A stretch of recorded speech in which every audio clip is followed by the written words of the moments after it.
नेताजी नमस्कार में आपका स्वागत है। मैं हूं मोहित राज दुबे। हम अपने इस खास कार्यक्रम में ऐसी खबर से रूबरू कराते हैं जो देश की सियासी मिजाज को बदल कर रख देती है। इस वक्त मैं नई दिल्ली विधानसभा क्षेत्र के भीतर हूं और वाल्मीकि इलाके में मौजूद हूं। वाल्मीकि सदन का ये इलाका है जहां पर महात्मा गांधी 214 दिनों तक यहीं पर 1946 और 47 के दौर में थे और यहीं पर बैठ के दलितों के दुख दर्द को महात्मा गांधी समझ रहे थे।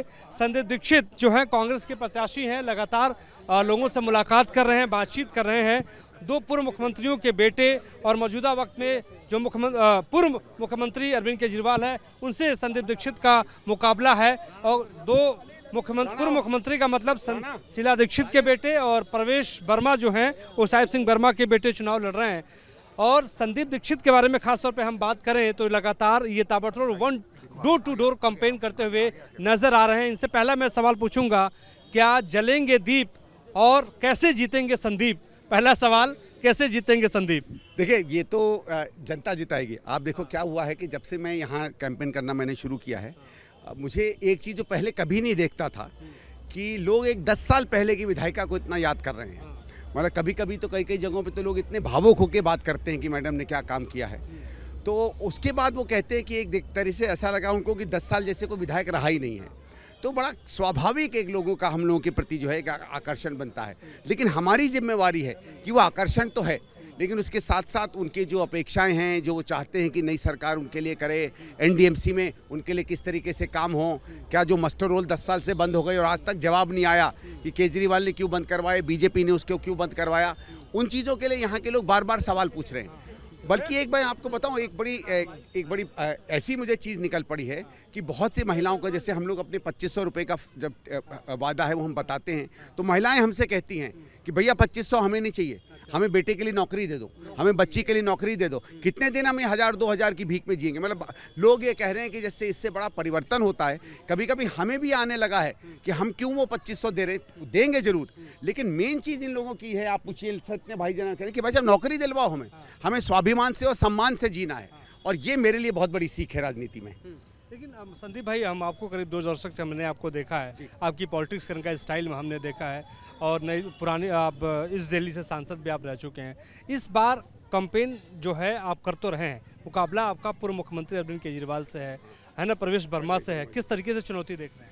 देखिए, चुनौती है, भाई बड़े कैंडिडेट हैं, लेकिन उनकी ज़मीन पर मुझे कुछ खास नहीं दिखता। आप देखो पिछले 10-15 दिन से भी एक दूसरे पे ये लोग, कोई कहता है कि अपने बांग्लादेशी कर दिए, किसी ने कहा पूर्वांचल के खिलाफ हो, किसी ने कहा वोटर लिस्ट ठीक नहीं है, किसी ने कहा मैंने गाड़ी रौंद दी, किसी ने कहा आपने पत्थर मारे।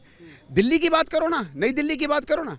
केजरीवाल साहब, देखो सीधी बात है, कोई भी विधायक हो, निकम्मा से निकम्मा भी हो, वो एक पर्चा निकालता है कि 10 साल में क्या काम किए। ये पर्चा निकाल रहे हैं हम आगे क्या करेंगे। अरे पिछले का तो बता दो यार।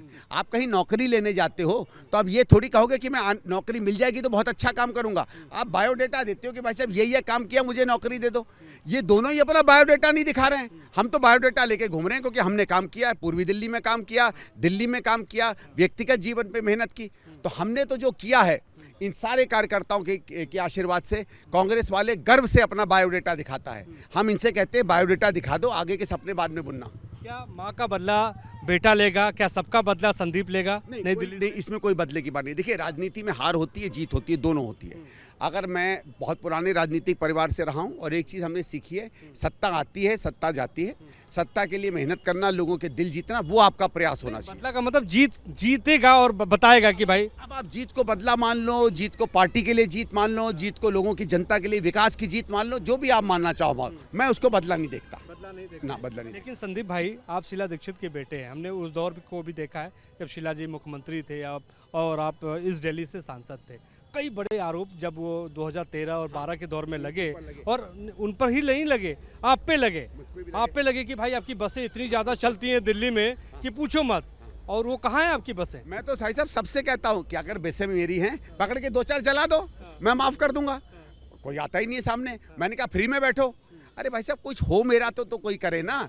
मैंने 10 साल हो गए, मैंने तो कहा कि जितनी फाइलें देख लो, जितने कंपनियां उनके पास चले जाओ। मैंने तो एलजी साहब को एक चिट्ठी लिखी, मैं अत्ता के मैंने चिट्ठी लिखी, मैंने कहा एलजी साहब ये सब चीज़ें मेरे बारे में कही जाती हैं, आप इसमें सीबीआई की, ईडी की, दिल्ली पुलिस की, सब मैंने कहा इंक्वायरी कर दो। मैंने उसमें जो गवाह हैं, गवाह में सबसे पहला नाम केजरीवाल का रखा, दूसरा आतिशी का, तीसरा मनीष सिसोदिया का। मैंने कहा ये सब रोज कहते हैं, इनसे मांग लो। मैंने कहा दिल्ली के ऑटो वालों से मांग लो, बिजली विभाग से, सबको मैंने कहा गवाह बुला लो। और मैंने कहा मेरा जो इनकम टैक्स में जाता है, जो मेरी अपनी मेहनत की कमाई की है, उसके अलावा 1 रुपया हो अब उसको राष्ट्रीयकृत कर दो।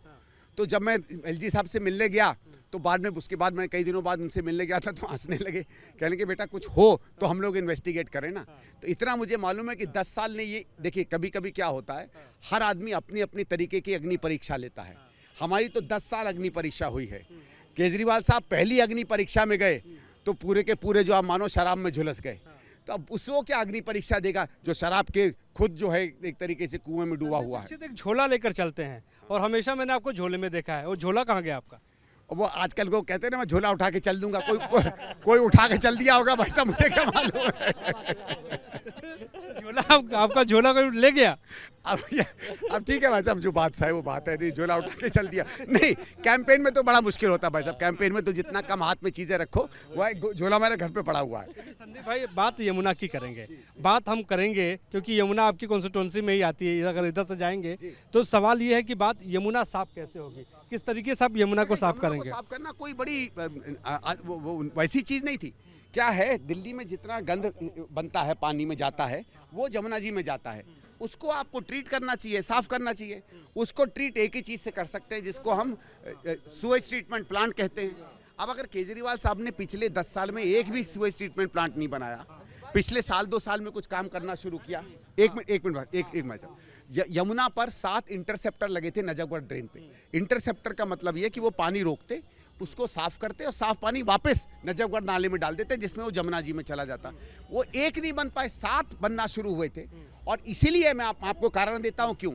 दिल्ली जल बोर्ड का जो पूरे घाटा था वो शीला जी के समय में 8000 करोड़ था। इनसे भी बात कर लीजिए, ये इनका आपके मतदाता संदीप दीक्षित भाई साहब कांग्रेस पार्टी से, और आशा करूंगा आपका, नमस्ते बहन जी, आपका सबका समर्थन और सपोर्ट मिले। 8000 करोड़ का घाटा था, आज 74,000 करोड़ का घाटा है। जितनी दिल्ली की बजट है उतना तो जल बोर्ड का घाटा है। तो जब इतना घाटा हो जाएगा तो काम कैसे होगा भाई साहब। हम तो इसीलिए बार बार केजरीवाल जी से कह रहे थे कि आप ठीक है चीजें सस्ती कर दो, सरकार तो चलने दो। अब जल बोर्ड तो चल ही नहीं पाएगा भाई साहब, 74,000 करोड़ का घाटा कौन पूरा करेगा, कहां से सुएज ट्रीटमेंट प्लांट आएगा। सारी बातें तो आप कह रहे हैं, 2013 में जब चुनाव हुआ था तो आप ही की पार्टी ने समर्थन दे दिया था और केजरीवाल मुख्यमंत्री बन गए थे। संदीप भाई क्या मानते हैं कि बहुत बड़ी गलती थी? गलती थी, लेकिन उस समय नहीं लग रही थी। देखो उस समय क्या था, हमारे 8 चुन कर आए थे और हमारा ये ध्येय था कि भारतीय जनता पार्टी जैसी पार्टी को कांग्रेस समर्थन नहीं दे सकती। तो अगर हम नहीं देते, हो सकता है उनकी सरकार बन जाती, हो सकता है। तो हमको लगा कि एक बड़े राष्ट्र हित में हमें अपना स्वार्थ है उसको न्यौछावर कर देना चाहिए। अब आप लंबे में कह दें कि वो गलत निर्णय हुआ नहीं हुआ, कभी कभी क्या होता है उस समय आप अपने तर्क के हिसाब से कोई निर्णय लेते हो, तर्क गलत पड़ जाए तो ठीक है, समय सजा देता है, समय ने सजा दी है हमें। शीला दीक्षित ने कहा जाता है, क्यों शीला दीक्षित ने काम किया है कि नहीं? बहुत अच्छा काम करा उन्होंने, जो उन्होंने काम करा शायद दिल्ली में किसी ने काम नहीं करा। तो संदीप भाई के लिए क्या सोच रहे हैं? बिल्कुल अच्छा सोचेंगे जी, क्या बहुत बढ़िया सोच भी है। अब भाई साहब टीवी के सामने क्या बोलेंगे तो सर प्लीज प्लीज प्लीज, ये सच्चाई है, जो उनके टाइम पे काम हुआ है शायद किसी में भी नहीं हुआ। क्या सोच रहे हैं, आप भी मतदाता हैं, बताइए। बिल्कुल, जो काम करेगा उसको वोट मिलेगा। बिल्कुल, शीला दीक्षित के बेटे आपके घर पे पधारे हैं, मालूम है, बिल्कुल वोट जाएगा। जो काम सर करेगा, किसी ने भी नहीं काम करा अभी तक, जितने फ्लाईओवर्स काम करे, जितना जो काम हुआ सब उनके, वो जो आज चली गई है ठीक है, लेकिन जो कुछ है यथार्थ बात है। मीडिया में क्या बयान सही बात है यथार्थ। थैंक यू भाई साहब, थैंक यू भाई, थैंक यू भाभी, थैंक यू भाभी। एक और सवाल है कि शीला दीक्षित ने काम तो दिल्ली में किया है ना। शीला दीक्षित के बेटे शीला दीक्षित की तस्वीर लगा के नई दिल्ली में खूब घूम रहे हैं, क्या कहेंगे? माँ और बेटा, माँ जो है, बेटा जो है वो माँ को लोगों के बीच में लेके जा रहे हैं, इसके बारे में क्या कहेंगे? नहीं देखिए, ये नहीं, यहाँ की वो विधायकी रही हैं, लोगों की स्मृतियों में है। बहुत से लोगों ने मुझसे कहा कि भाई साहब कांग्रेस को आना चाहिए तो मैडम की फोटो लेके आनी चाहिए। खुद लोगों ने कहा, कुछ लोग चाहते हैं उनको देखना। किसी के प्रति अगर आपके दिल में स्नेह है तो आप चाहते हैं कि उनकी फोटो, उनकी तस्वीर, उनकी स्मृति आए। और एक मानो तो दिल्ली के लोग उनको सलाम कर रहे हैं। राजनीति अलग है, वोट अलग है, लेकिन आज दिल्ली के दिल में शीला जी जीती हैं। लेकिन अच्छा चलिए, आप अपना खासतौर पे अगर हम दिल्ली के पर्यावरण के बारे में बात करें, संदीप भाई आप पर्यावरण को लेकर भी बहुत सारा काम करते हैं, क्या विजन है आपका, कैसे प्रदूषण कम हो? मैंने आपको वो तो बताया यमुना जी का कि अगर सुएज ट्रीटमेंट प्लांट लग जाएंगे तो समझ लो 70% तक हमारा मामला ठीक हो जाएगा। हवा क्यों खराब है? हवा का सबसे पहला कारण है ट्रैफिक। हमारी जो गाड़ियां तेज़ दौड़ा करती थी आज एक एक डेढ़ घंटे सड़क पे खड़ी रहती हैं, तो जो डीजल का पेट्रोल का पोल्यूशन आता है उससे हमारा बढ़ रहा है। दूसरा हमारा डीटीसी का सत्यानाश हो गया। डीटीसी में जहां 43 लाख पैसेंजर चला करते थे, आज क्लस्टर और डीटीसी को मिला लो, कांग्रेस के समय 43 लाख, तो अब 40-41 लाख ही हैं। हो जाने चाहिए थे कम से कम 60-65 लाख। तो वो लोग जिनको डीटीसी की बसें नहीं मिल रही हैं वो आज सड़कों पे अपनी अपनी गाड़ियों में चल रहे हैं, तो प्रदूषण तो बढ़ेगा ही। मैं एक और आपको छोटा सा आंकड़ा देता हूँ। शीला जी जिस साल हारी हैं उस समय हमारी 1000 बसों में हर साल केवल 66 खराब होती थी, जो आंकड़ा था। आज 1000 बसों में 1026 खराब होती हैं। ये डीटीसी का आंकड़ा है। तो जब बसें ही खराब रहती हैं, सारे समय चलती नहीं, तो लोग बेचारे कहाँ जाएंगे? कोई अपना स्कूटर चलाएगा, कोई अपनी ओला उबर बुला लेगा, कोई 3 व्हीलर में जाएगा, और जितना आप प्राइवेट ट्रांसपोर्ट में जाएंगे उतना प्रदूषण बढ़ेगा। फिर आपने हरियाली नहीं बढ़ाई। शीला जी ने 26 किलोमीटर से बढ़ाकर 300 की, आज 300 की 300 है। तो आप हरियाली में काम नहीं करोगे, पब्लिक ट्रांसपोर्ट बढ़ाओगे नहीं। मेट्रो हम लोग 190 के करीब बना गए, 160 किलोमीटर के करीब उस पर काम चालू हो गया 2011 से, जो केजरीवाल कहते हैं मैंने बनाया। वो ख़त्म हो जाना था 2016-17 में, मुश्किल से 2023-24 में ख़त्म हुआ। और उसके बाद आपने केवल 64 किलोमीटर नया काम किया है। आज इन सबसे पूछो कि हम लोग नहीं चाहते दिल्ली के हर कोने में मेट्रो आए, अब क्यों नहीं बन रही भाई मेट्रो? पहले हम जहाँ जाते थे आफत कर लेते थे, यार यहाँ भी बन रही है, यहाँ भी बन रही है, यहाँ भी बन रही है। ये होता था भाई साहब इस सड़क पे मत जाओ, मेट्रो बन रही है। आज कोई सड़क ही नहीं दिखती जहाँ मेट्रो बन रही है। और जो बन रही हैं पिछले 10 साल से वही के वही पिलर बने हुए हैं, वही के वही ट्रैफिक जैम बने हुए हैं, उस बढ़की नहीं देती है मेट्रो। क्या कर लेंगे हम? ये बताइए कि चलिए मुकाबला फिर किससे है, केजरीवाल से है या प्रवेश वर्मा से? आप मुकाबला है लोगों की आकांक्षाओं को जीतना, लोगों के आशीर्वाद को जीतना। आप जैसे भाई बहन खड़े हैं, आप लोगों का आशीर्वाद जीतना, हमारे वर्कर खड़े हैं, सब लोग खड़े, इनका आशीर्वाद जीतना। जिनको लोगों का और कार्यकर्ताओं का आशीर्वाद मिलता है वो जीतता है। आप किसी के खिलाफ नहीं जीतते हैं, आप इनके दिल के जीतने की लड़ाई जीतते हैं। तो कितनी सीटें आपकी आ रही हैं फिर दिल्ली में? सरकार बन रही है। कोई आंकड़ा आपका? नहीं, मैं आंकड़ा कभी नहीं देता हूं, सरकार बन रही है। तो ये मान लिया जाए कि अगर ज़रूरत आम आदमी पार्टी को होगी तो कांग्रेस कहीं नहीं जाएगी? ज़रूरत हमको आम आदमी पार्टी की हो सकती है कि उनकी 3-4 सीटें आएँ, उनको हमें समर्थन देना पड़े। उनको हमारी ज़रूरत नहीं पड़ेगी। बहुत बहुत शुक्रिया संदीप भाई, कैंपेन यहाँ पे कर रहे हैं और कैंपेन करते हुए मतदाताओं को रिझाने की पूरी वो कोशिश कर रहे हैं।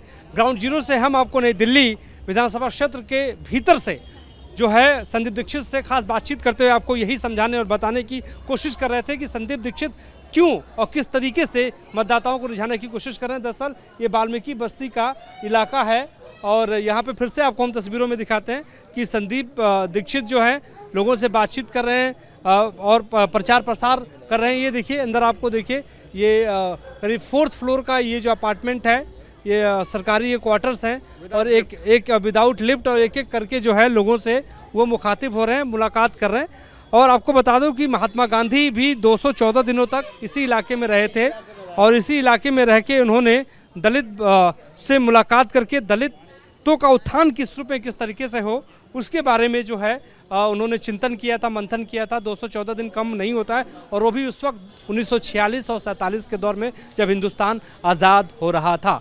तो आज के लिए बस इतना ही। हमारे सहयोगी विकास कुमार राय के साथ मुझे दीजिए इजाज़त। नमस्कार।